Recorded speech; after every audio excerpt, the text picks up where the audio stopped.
Hey guys, welcome back to the channel. Uh Say the other day I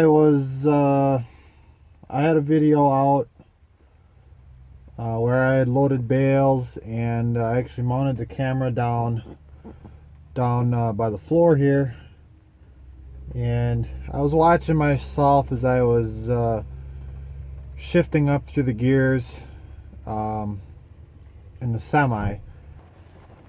So this truck has a 10-speed Eaton Fuller transmission in. As far as I know, could be different.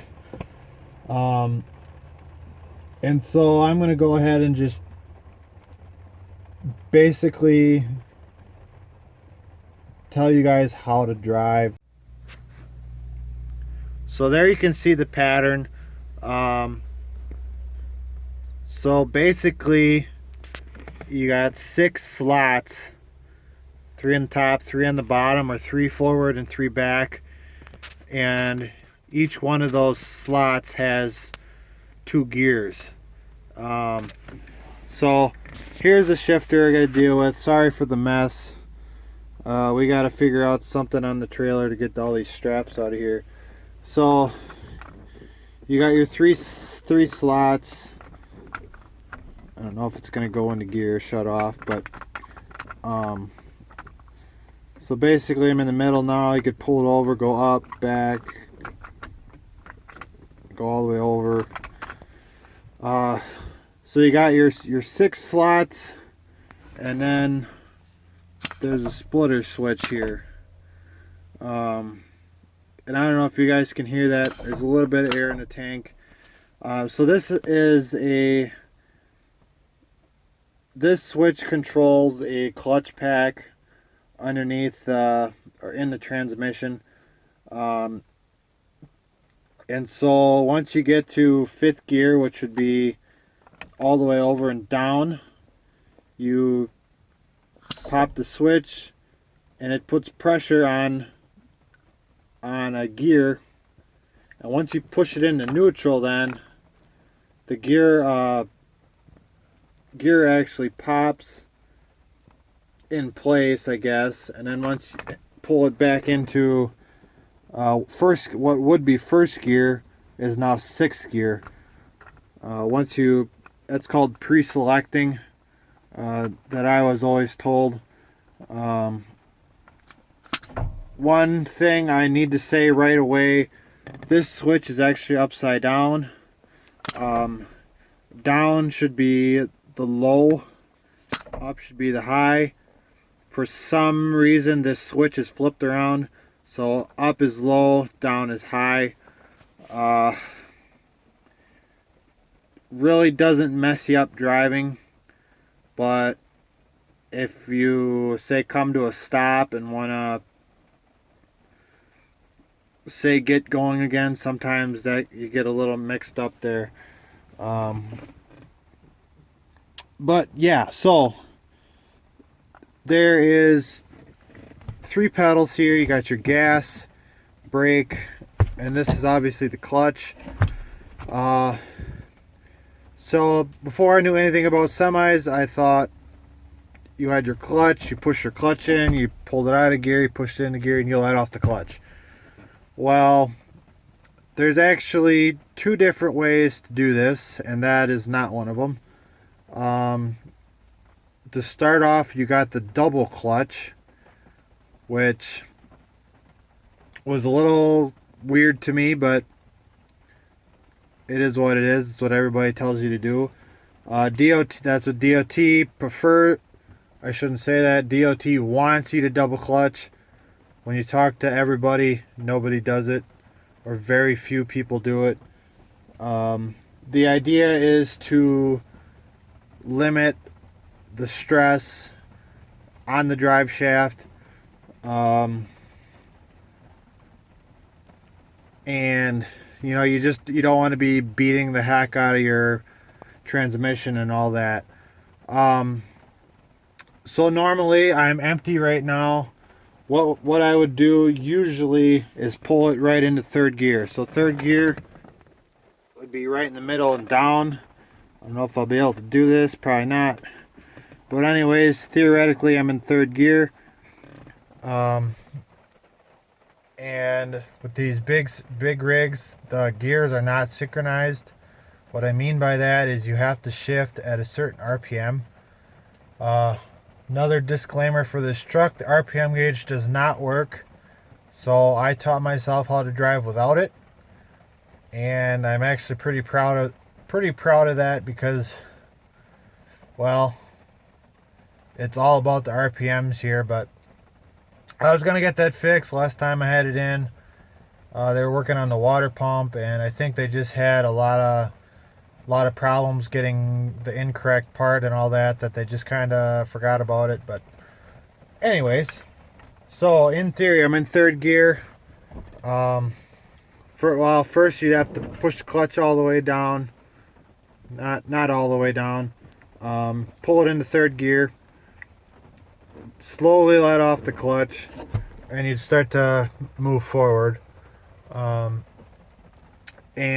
when you give it gas, I could be wrong on this because I haven't watched video in quite some time now. I want to say you want to run it up to about 1600, maybe a little bit higher than that. Like I said, this doesn't work. I kind of taught myself how to go without it. Someday I'd like to get this fixed, but it is what it is at this point. So anyways, you're going to give it some gas. And the double clutch method, you push the clutch about halfway down, push it out of third gear, let off the clutch, push the clutch back in only halfway, throw it into fourth gear, slowly let off the clutch. And then you rev it up again, let off the gas halfway, pull it out of fourth gear, let off the clutch, push the clutch back in, pull it into fifth gear, slowly let off the clutch, not touching the gas pedal until the clutch is fully released. So if you're a beginning driver, I would definitely recommend that. So now we're in fifth gear, we're accelerating, getting RPMs up there. You're going to pre-select your range. So in a regular normal truck, the thing would be down. You're going to flip it up, still in fifth gear. Usually once I get it into fifth gear and get the truck running again, or say accelerating, I flip the switch right away. So then when you go to shift, pull it out of fifth gear, pull it over the sixth gear, and you'll be right into high range. So that would be the double clutch method. Basically the idea is if you're on the clutch, you're not on the gas. You don't want to be giving it gas before you let the clutch out, otherwise you're gonna add stress onto the drive shaft and all that. The way that I drive a combination of the double clutch and then the float. Now if you talk to anybody about driving semi, they're gonna mention floating gears. If you're just learning how to drive, probably double clutch. I would recommend maybe double clutching. I learned how to drive floating gears. So say we're stopped now, I'm gonna go ahead. You got to release the parking brakes and all that. Basically just push it in. This all is air brakes and all that, so you got to remove the air and all that. Push the clutch in, get it into third gear, slowly let off the clutch, get yourself moving. And the idea is here, you're going to speed it up, and when it's time to shift, you're going to put pressure on the shifter and when you let off the gas, you should be able to pop it into neutral. Pop it into neutral, and you should, in theory, be able to, once the RPMs get to where they need to be, put it into fourth gear, and then you accelerate again. And once you get your engine speed up, you let off the gas while putting pressure on the shifter, and the shifter should fall into neutral and then fall right into fifth gear. It takes time. So there's a small, it's back roads, and they kind of form a square. So there's stop signs at every corner. And I went ahead and I just basically drove that square, just basically in a circle. You accelerate, you shift up, you get to the end, you shift down. Now, downshifting, so say I'm running, we'll say 10th gear, so I'm all the way over. On a regular truck, my splitter is up. Say I'm coming up to a stop sign. So usually what I do, because this truck doesn't have an engine brake, a lot of trucks do. Don't expect me to explain that. I don't really know why this truck doesn't, and some trucks do, and or what exactly an engine brake does, other than it helps. It gives you more stopping power, I guess. The engine takes over and slows you down. So yeah, say I'm in 10th gear. Because I don't have an RPM gauge here, I usually go off the speedometer. One trick that I did find very useful in one of the videos I had watched is, if you don't know, if you say you sorry,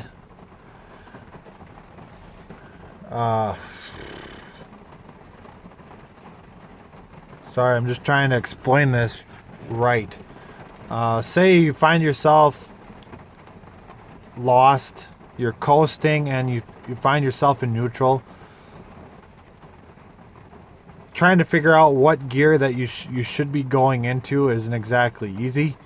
One trick that was told to me that has really helped me with driving the truck without the RPM gauge is using the speedometer to figure out what gear you should be in. So say I'm going 45 miles an hour. 4 plus 5 is 9. 55, 5 plus 5 is 10. Anything over that, you're in 10th gear, because we only have 10 gears. 3 plus 5 is 8. 2, that's 7th gear, 6th gear. And if you're going this slow, you might as well just throw it into 5th or 6th gear, whatever. So yeah, say I'm in 10th gear, I'm probably at that 55, 60, somewhere in there. Coming up to a stop sign, I let off the gas, let her coast down. Sometimes I'll tap the brakes a little bit, or hold the brakes just a little bit to hopefully slow it down. Once I get to about the 45 mark, what you need to do, or this, I'll explain what I do. So I do not float gears down. I can do it. I have done it. I've just had a few times where the transmission jerked a little bit harder than I like. Not saying I'm doing it wrong, because I did a lot of floating. But what you need to do is what I usually do. You can do whatever you like to do. Say I'm in 10th gear, half clutch, push it into 10th gear, let off the clutch. What you need to do is pump the gas, because your gear is only going to fall in. I believe it's 1200 RPM. I could be wrong. I'm almost positive though that's about where it is. So when you're slowing down, your RPMs are probably getting down, and once you push it into neutral, your RPMs are going to drop. So what you need to do, pump the gas, bring your RPMs up to, say, right in here, and once you let off the gas, the RPMs are going to fall again. So as they fall, you're going to push the clutch in halfway. Should be able to push it into 9. Sometimes you got to pump the gas a few times and get it into 9th gear. Once you get into 9th gear, slowly let off the clutch and your engine's going to slow you down to a point.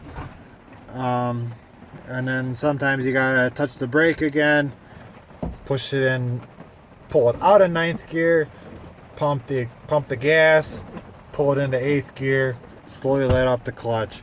Now when I say only push the clutch about halfway, if you push the clutch all the way to the floor, that is what a clutch brake is. So the idea is, if you're completely stopped, say I just start the truck now, I want to get it into gear, you push the clutch all the way to the floor, all the gears in the transmission in theory should stop so you can get it into gear. So like the gears are always moving in there, but if you push it all the way to the floor, the gears should stop enough that you can put it into gear, or if you have to put it into reverse, something like that. So when you're driving down the road and you're shifting, you do not want to push the clutch all the way to the floor. You could wreck your clutch, because it's not meant to do that. This just disconnects the power from the actual transmission for a second, and you complete your shift as you go. Or if you just float gears like I do, it takes a lot of practice. I've been driving for only 6 months. I feel really good about it now. I'm still learning though. But it all takes practice, and obviously unless you're a farmer learning how to drive or whatever, you're probably going to school or having formal training in a way.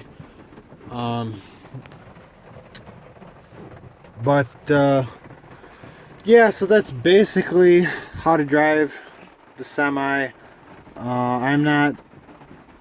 I wouldn't call myself the best at explaining it because I still am learning what's going on, but so I hope you guys kind of enjoyed this explanational video. So where I would like to go from here, I bought this truck this spring. It's been so far a pretty good truck, but I am worried if we get into some longer hauls.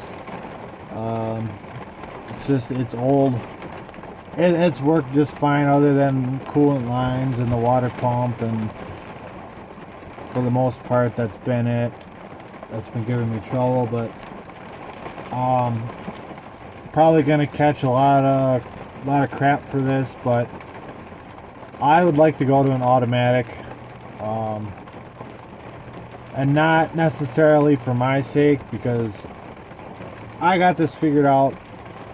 I'm only gonna get better, but when it comes down to somebody else driving, it takes you 2 weeks to learn how to drive this properly. And I did a lot of running around the block, couple days, couple times a day for quite a while. I just took it out, drove it around a while.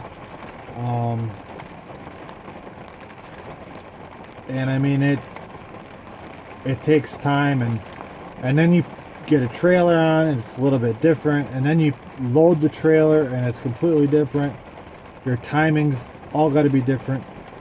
But anyways, so I'm thinking going to an automatic. For one,